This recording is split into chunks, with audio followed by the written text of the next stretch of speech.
the first tree.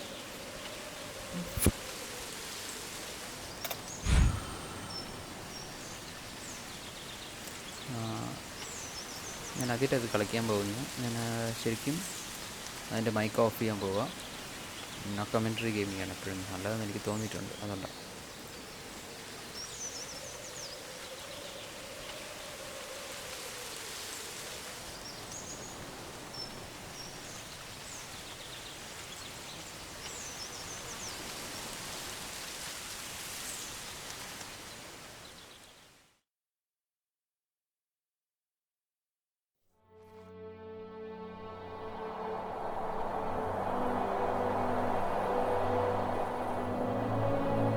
Hi, my name is David Whaley, and I'm the creator of The First Tree.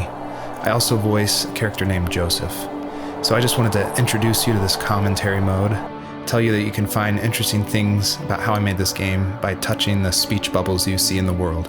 So I hope you enjoy it.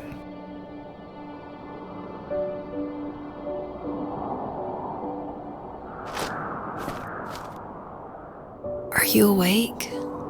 I thought I heard you get up. Yeah, I'm awake.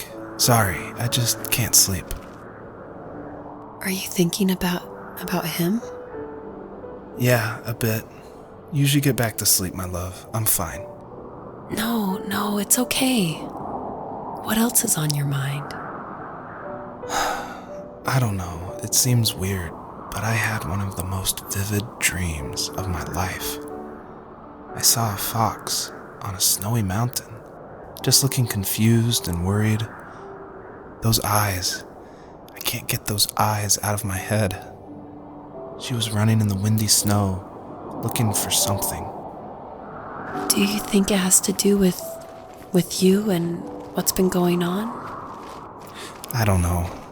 It was just a dream, Rachel. They're not meant to make sense. A lot's happened the past couple days, that's all.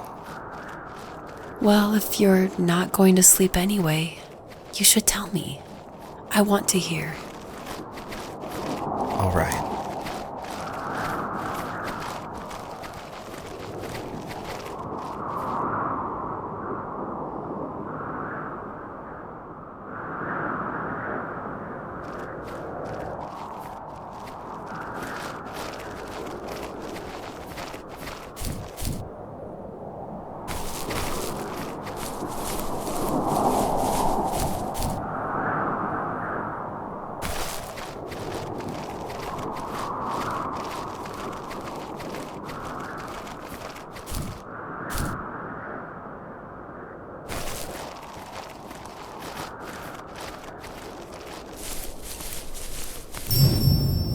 I'll try not to spoil too much since a lot of this game ties into the very last act, which is the epilogue, I call it.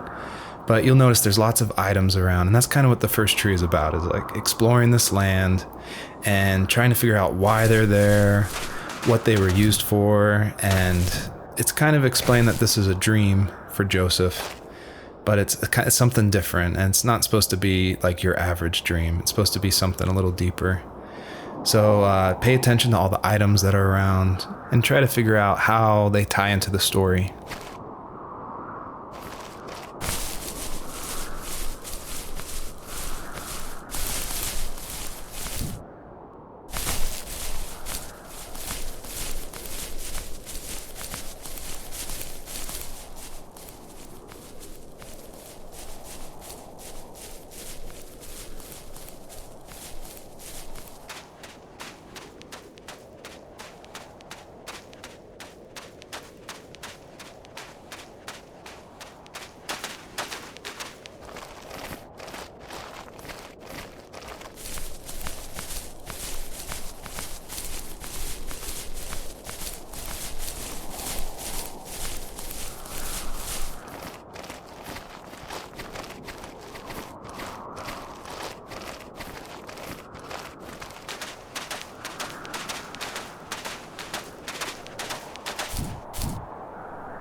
So it's usually at this point where people say something like, "This is not the kind of game I was expecting."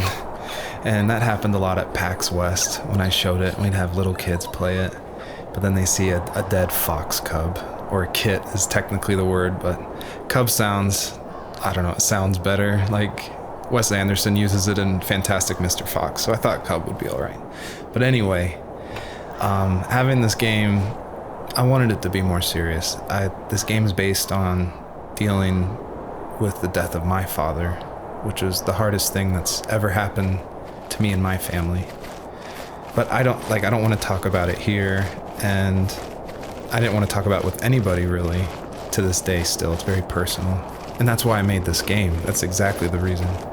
Because I wanted to get those feelings out and like communicate with people without like talking about it. And so that's what the first tree is. It's me dealing with my feelings, and it was a personal project, and it was just me, and it actually, like, I'm really glad I made it, but it wasn't easy to make, I guess is what I'm saying. So, not far from her home, she followed that path to something unexpected. She couldn't stay, though. She had to find her other 2 children. So she took that path. She followed it towards something ancient. Something with answers, high and low, searching for any sign of her cubs. Points of light showed the way to this ancient tree. It was as if each one had a story to tell, all their own. The land was trying to tell my story, too. I felt like I was right behind her the whole time.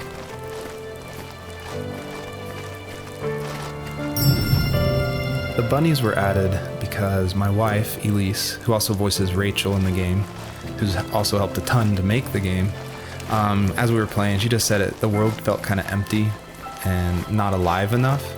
So I knew we needed to add some kind of life, and so the bunnies was like the first idea that came to mind. And like most of the game, I used like publicly available assets to speed up production because I was working full-time along with making this game, and we just had our first baby, a little girl named Evelyn.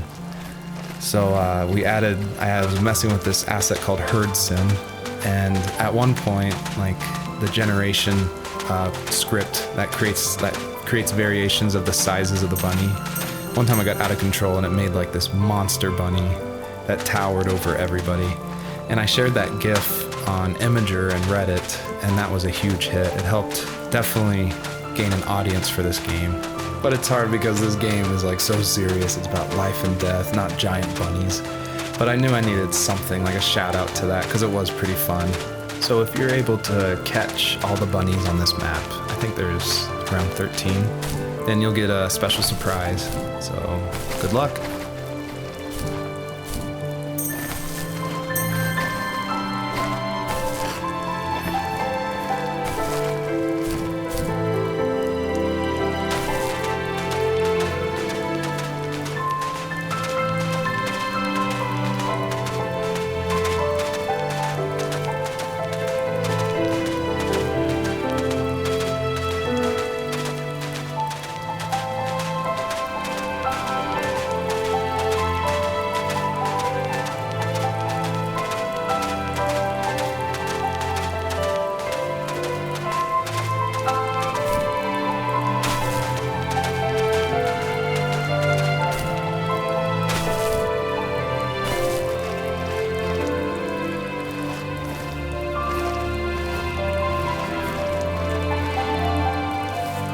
Do you remember what my dad did for a living? Wasn't he like a lumberjack?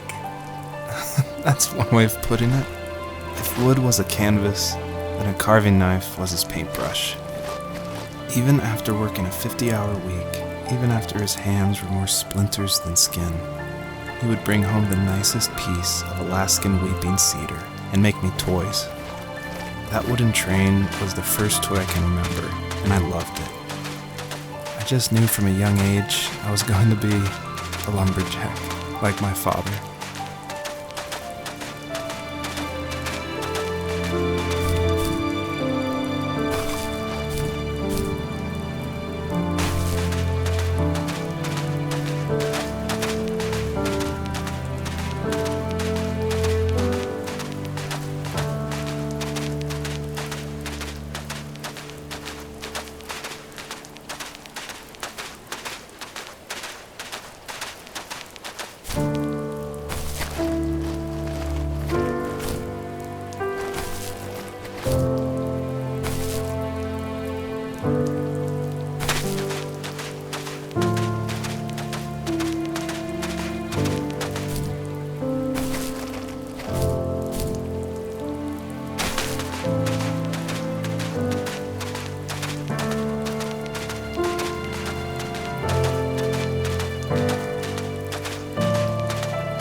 Usually those kids would leave me alone, but somehow they could tell I was different. They made fun of how far away I lived. They called my dad a sourdough. I was a blabbermouth as a kid, telling my dad stories I made up for hours. But after that show and tell, I didn't tell him much anymore. He didn't know exactly what was wrong, but his best guess was that the toys he carved weren't cool enough. He carved me a tank and tried to tell me what it was like to be in a real tank as a serviceman. I didn't know your dad was in the military. Yeah, in the army. The sad thing is that I'd pretty much forgotten until just now. There's so much I still don't know about him. I'm sorry. He knows how much you love him. You're going to see him again soon and have some closure, I'm sure.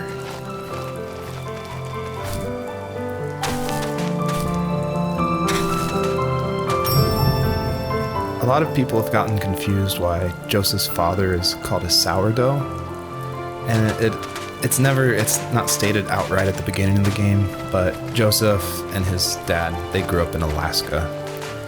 And I don't have a real connection to Alaska except through friends who lived there, and it was also the place that me and my dad were going to go right before he passed away. But I love the idea of Alaska being like this beautiful solitary place. But anyway, what that has to do with sourdough is it's an Alaskan slang term about like someone who lives in the backwoods, like a redneck in Alaska. So I thought that was just to put some authenticity into the game, I added that word.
feel like one of the main reasons people play small indie games is because they are so personal and intimate.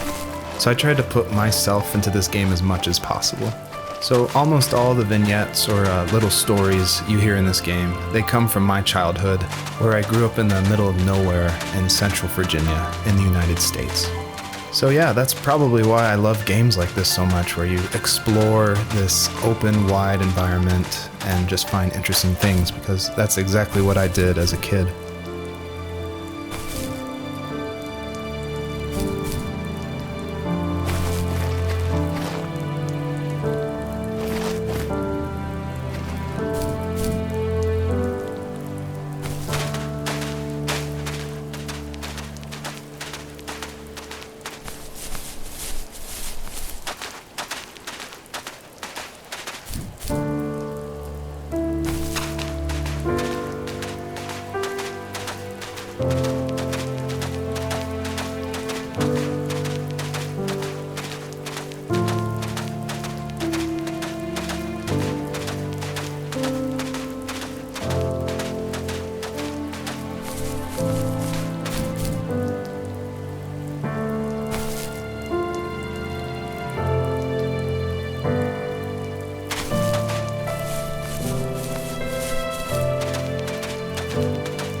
older I got, the more I withdrew.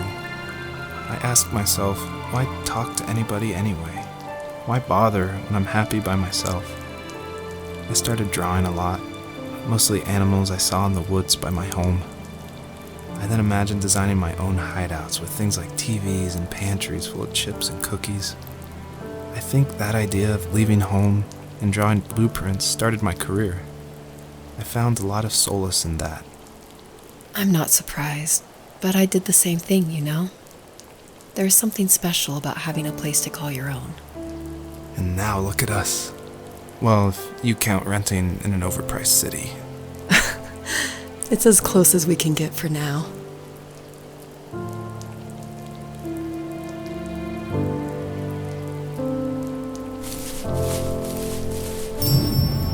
I thought it was important to say that, yes, I actually did draw this with crayons.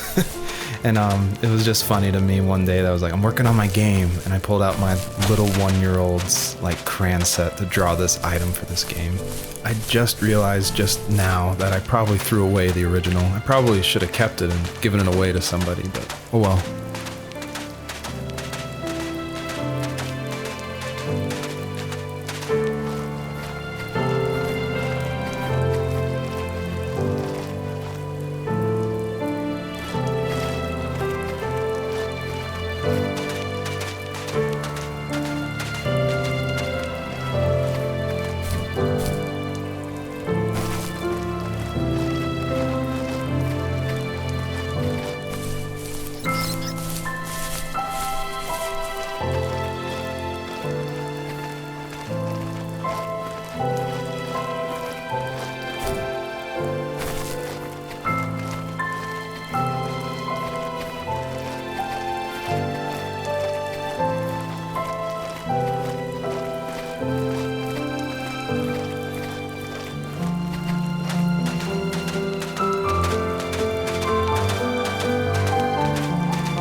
As a kid, did you ever do show and tell in your class? Yeah, I think I only did it once, when I was in the 4th grade. You know how my life was around then. I wanted to show my class what helped pass the time and distracted me, so I brought a dozen paper cranes I had made. I think I told everyone how badly I wanted to be a bird and fly, embarrassingly enough. Don't be embarrassed. Every kid wants to fly. For me, it was another toy from my dad, a wooden boat. I remember guarding it so carefully in my hands as I walked into class. When I sat down, a group of boys immediately made fun of it. They asked which trash can I found it in, or why an ugly log was my favorite toy. When I got up, I didn't even want to tell them my dad had carved it. I said it was a joke gift my friends had given me. Kids can be so cruel. Some of them are. I shouldn't have let them get to me, but it did. It's amazing we bounced back at all.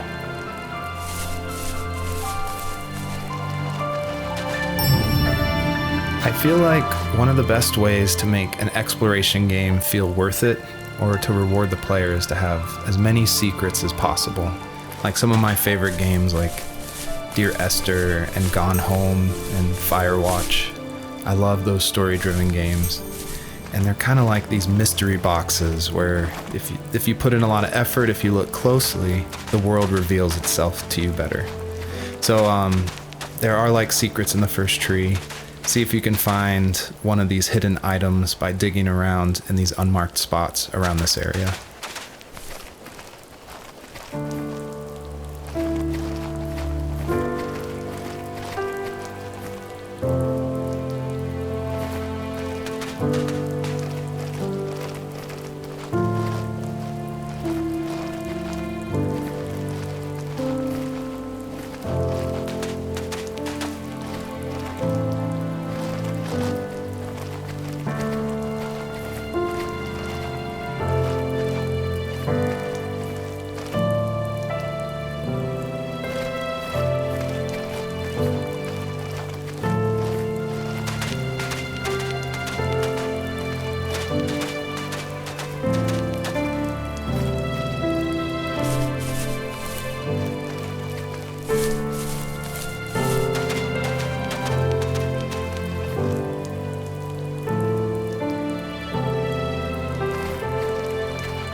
I feel like one of the best ways to make an exploration game feel worth it, or to reward the player, is to have as many secrets as possible.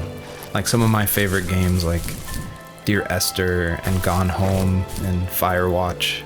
I love those story-driven games. And they're kind of like these mystery boxes where if you put in a lot of effort, if you look closely, the world reveals itself to you better. So there are like secrets in the first tree. See if you can find one of these hidden items by digging around in these unmarked spots around this area.